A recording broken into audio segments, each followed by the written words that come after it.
Ladies and gentlemen, hello, and you are watching TTV News with some latest events in the province. And now coming to details.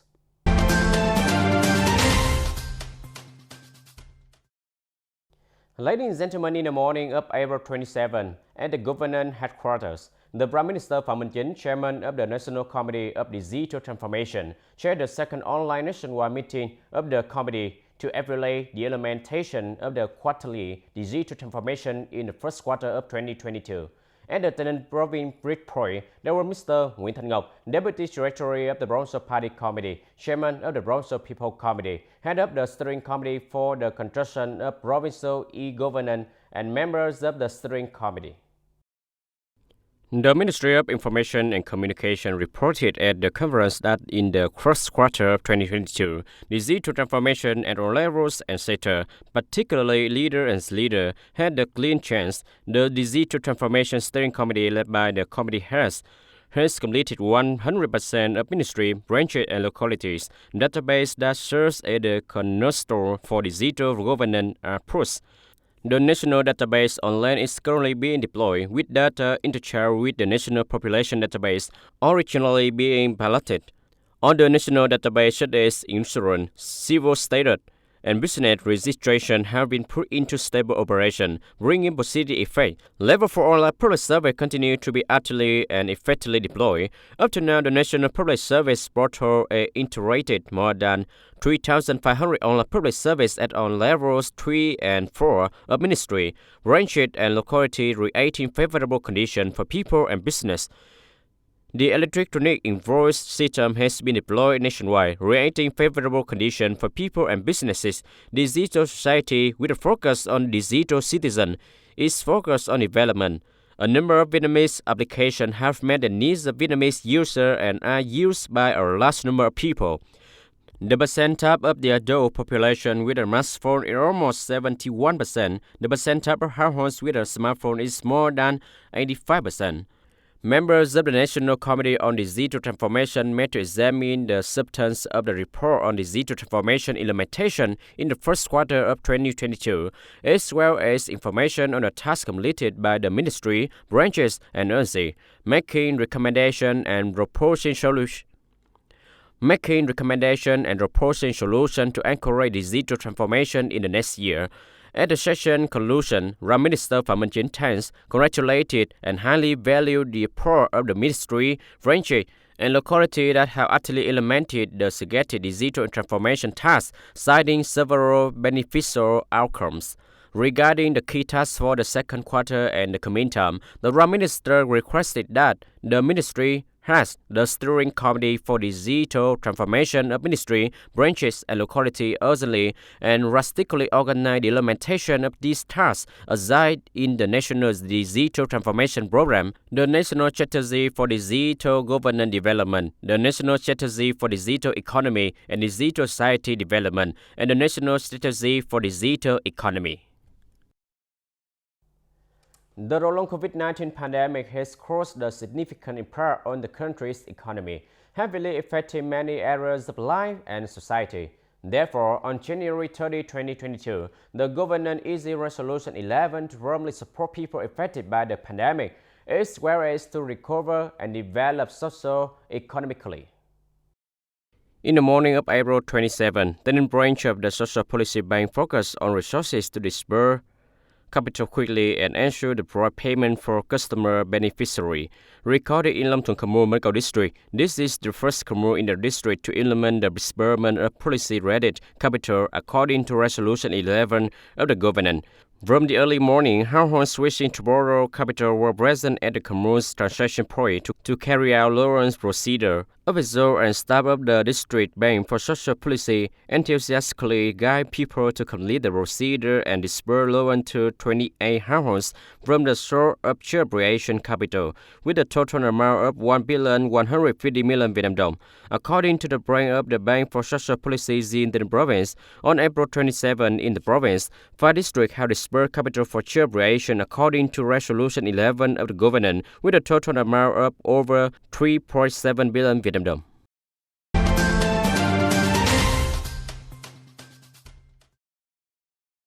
In the afternoon of April 26, At the hall of the Center for Culture, Sports and Community Learning Activities in Long Nam Commune, the Labor Union of Hoa Thanh Town held a ceremony to launch the Worker Month and the Action Month on Safety and Health in 2022. Attending the ceremony, there was Mr. Phan Phong Bua, Vice Chairman of the Provincial Labor Union. Speaking at the launching ceremony, Vice Chairman of Hoa Thanh Town People's Committee Nguyễn Đức Hảo urged trade unions at all levels to continue to care for and protect people's legitimate rights and interests, as well as to actively deploy activities such as connecting, introducing, and creating job opportunities and vocational training to ensure long-term jobs and income for union members and employees. Actively advise and propose to party committees and authorities, on the other hand, to direct and coordinate properly the organization of activities in accordance with the suggested plan. At the ceremony, the Labor Union of Hoa Thanh Town presented 71 gifts worth from 300,000 to 500,000 Vietnam dong each to workers in difficult circumstances, helping occupational accidents. Turn to other news. On April 26, the Department of Education and Training held the conference to guide the organization of the high school graduation exam in 2022.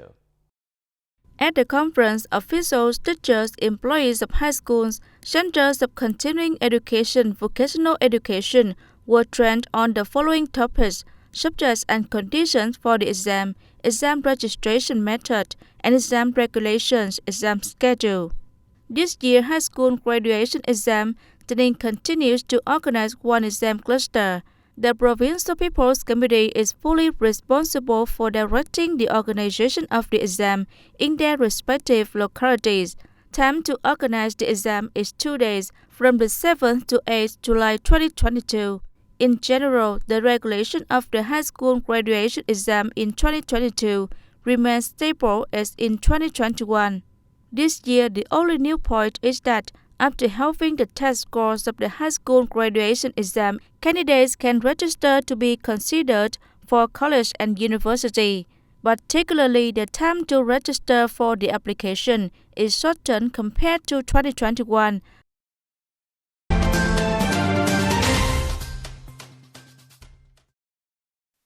Recently, the price of animal feed in our country has also been affected by the increase in input material prices due to fluctuations in the world market, which significantly affects the production cost of livestock. Generally, in the first 4 months of the year, the volume of corn imports to the northern port decreased by 30% compared to the same period in 2021. Trade in agricultural products tends to slow down due to difficulties in production in the world markets. In Tay Ninh province, the livestock industry continuously faces difficulties, partly affected by the COVID-19 pandemic, partly affected by the world raw material prices.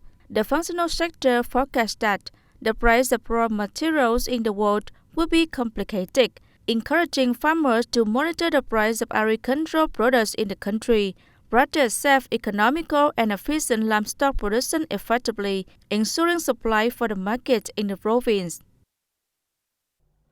Ladies and gentlemen, in the context of the COVID-19 pandemic still appear, many people change their traveling habits. Therefore, during the upcoming holidays of April 30 and May 1st, many young people tend to travel back to nature, feel the peaceful life, comfortably take pictures to check in without having to suffer the scene hustle. Referring to the many people will immediately think of Baden Mountain, a spiritual tourist destination that attracts tourists from near and far. But few people know that, hidden at the foot of the mountain, there is an amusement park combined with the campbell, which has wild beauty and is one of the tourist attractions that attracts a lot of young people. That's in Ma Lư Quán. It can be seen that in recent years, the trend of tourism close to nature is being chosen by many young people to experience and enjoy foods rich in the natural flavor. When immersing in nature, visitors get real peace and breathe fresh air. Usually on Tet holidays, other places I find it very crowded, but shops like this are an ideal place for people to come and have fun, because it's fresh air and the scenery is also beautiful. The atmosphere here is like a miniature Đà Lạt in the heart of Tay Ninh. This place is very suitable for families or friends to come here on weekends or holidays to relax after a stressful working week. I found that this place has forestry very cool, the air is very fresh, the scenery is very beautiful, there are many comfortable angles to take photos. Here are also hunting very beautiful photos. I can enjoy the food and drink here as well as the pace here. Maluang is designed with 3 main spaces: dining area, photography area, and overnight camping area. When the sunset falls, it is also the time when the lights are lit and glimmers to create a romantic pace for visitors. The sound and insect chirping, being close to nature, help visitors have a new experience. I found that the mountain still has lots of potential. There are still many beautiful corners that few people discover. Well, I just had an idea, so I tried to explore this area. Most importantly, young people today prefer to travel on their own, to explore nature and themselves rather than to crowded areas such as cities and towns. It's also an opportunity and also a blessing for Maluang to be known by many young people today. The trend of experiencing being close to nature is increasingly popular among young people. This promises to be a tourism route suitable for young people who love to move and exercise. This trend is not only suitable for the time of the COVID-19 pandemic, which requires answering the 5K principle, but it also has the potential to become an attractive product for many tourists. Ladies and gentlemen, that's all for today TTV News. Thank you for joining with us and see you next time.